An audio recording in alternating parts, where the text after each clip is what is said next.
One of the most difficult things for people who have faith and people who do not have faith is the invisibility of God.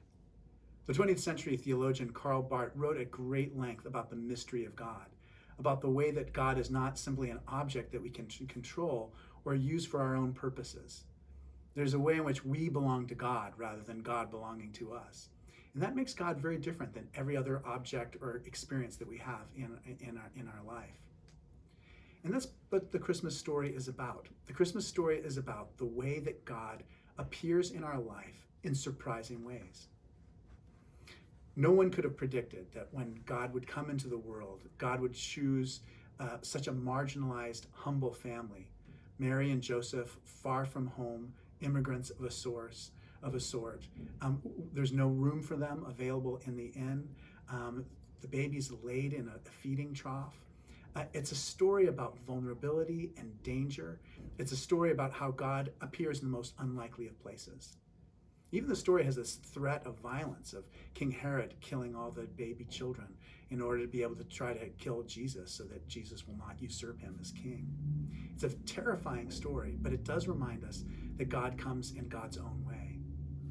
I was looking through my files and I found this old picture of myself leading the Christmas pageant in the year I was first ordained when I was 27 years old. And all the kids who are in this picture have all grown up.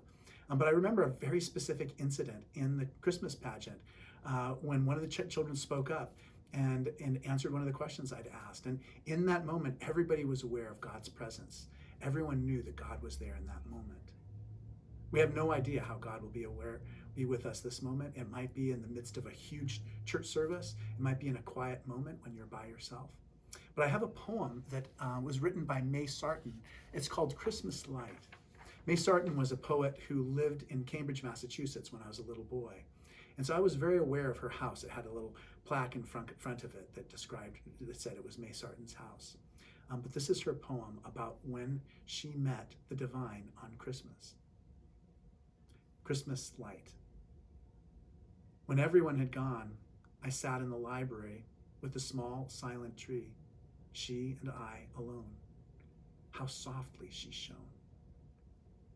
And for the first time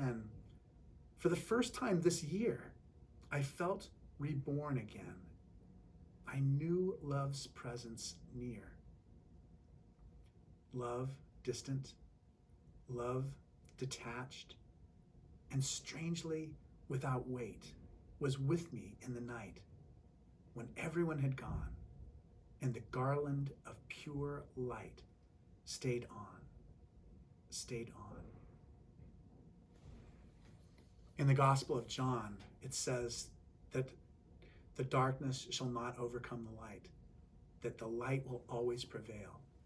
So no matter how difficult things are for you during this time of year, my prayer is that you find a time of quiet and peace, maybe a time in the midst of a busy crowd, but a moment when you can reach out to God and receive the gift of God's presence.